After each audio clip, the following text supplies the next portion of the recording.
Bom, então, né, a gente, a não ser que alguém queira falar, se alguém quiser me interrompa, por favor, a gente tinha falado uma proposta de tema, né?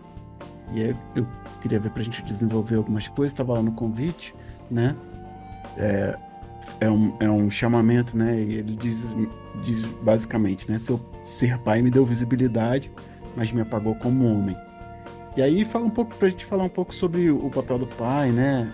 Como a gente tem sido visto, é, como homens responsáveis, maduros, mas o que acontece com a gente por trás disso, né? O que que acontece nesse dito apagamento ali, para além da paternidade, e isso de fato existe, né? Eu acho que é a gente conversar em cima disso, se é só visto como pai, e aqui eu admito que nós somos vistos como pais.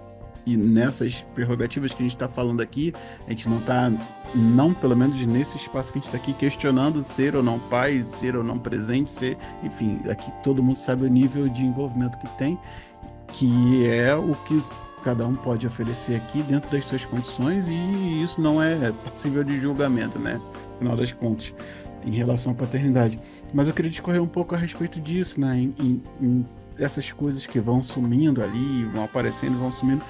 Queria ouvir um pouco vocês se faz sentido a gente falar sobre esse tema, se isso faz sentido, né? Se existe isso. A gente já conversou algumas coisas relacionadas em off e acabou vindo em função disso tudo. Queria ouvir vocês. Não é bem isso, né? Esse tema eu até tinha escrito alguma coisa para trazer aqui e tinha feito ali um esboço bem do que é para mim, né? É um tema que é muito delicado, né? Porque é um lugar de fala. Todos nós aqui temos esse lugar de fala para falar o que é ser um pai e o que é as lutas que enfrentam, né? Dentro da nossa visão, é lógico, nossas companheiras, né, as mães dos nossos filhos têm uma outra visão ali delas que não a nossa. Mas a gente tem a nossa visão, nossa vivência, que, eu não, que a gente traz. Eu acho que eu vou voltar um pouquinho a 9 anos atrás, quando o Vitor ele nasceu, né? E ele, até o Luan estava comentando aí, né, sobre a questão do bebê e tal. E o Diego trouxe a questão do bebê prematuro. O Vitor nasceu com 7 meses, né? E ali eu já me via no sentimento, estou preparado para isso, para essa missão toda que é ser pai. Que é ser pai? Eu tinha 24 anos. Então, assim, eu tava no faculdade, no auge de tudo da minha vida, e de repente veio esse ser que começa a iluminar minha caminhada, muito cheio de responsabilidades também. E nisso aí eu comecei a perceber que eu estava cheio de rótulos. As pessoas estavam me rotulando ao redor. Ah, ele vai ser um pai presente. Ah, ele vai ser um pai assim, vai ser um pai assado. As pessoas começaram a colocar em coisas que nem eu mesmo achava que conseguiria fazer.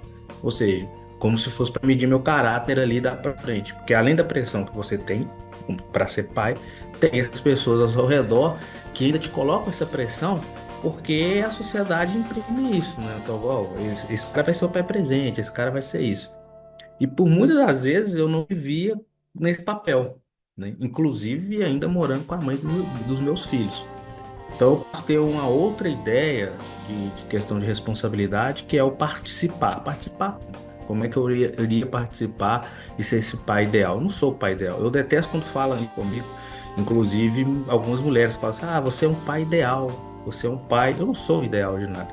Eu só quero ser um exemplo para eles do que meu pai foi para mim, mas às vezes do jeito dele, e tem certas coisas que eu não concordava. Eu quero seguir esse caminho, mas eu não quero ser o exemplo total de tudo, porque eu tenho a fórmula de tudo. Eu sou errante, eu vou errar com eles e eu erro direto.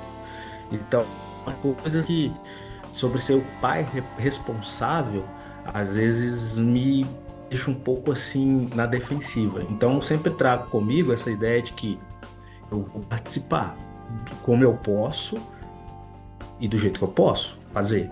Porque se fazer mais do que a gente consegue fazer, a gente vai estar tirando coisas fora do nosso limite. Então, comigo aconteceu a mesma coisa. Eu queria participar de tudo, acabava que eu não conseguia fazer nada. Ou seja, me engolia bastante. Então, hoje eu já consigo pincelar essas coisas, né? Que é o quê? Para da atividade escolar, participar disso, participar daquilo outro, mas trazendo para mim que dentro dos meus limites, né? Porque Senão, eu vou descarregar neles um sentimento que eu tô ali só por obrigação, e eu não tô.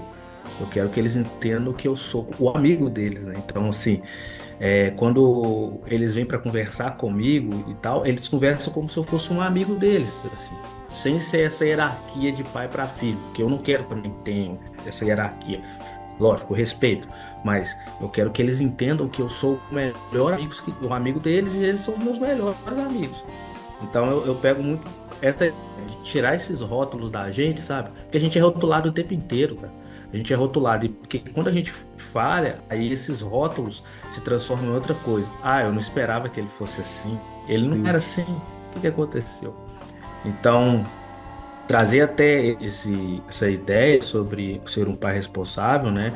E ser ter esse pensamento, para mim, é bem isso: é ser presente no que você pode ser presente, nada a mais do que isso, fora Uhum. dessas réguas sociais, sabe? Porque estão aí o tempo todo para poder nos cercar e poder nos abater. Então a gente, eu acho que pesa um pouco, mas a gente continua caminhando para não ser padrão.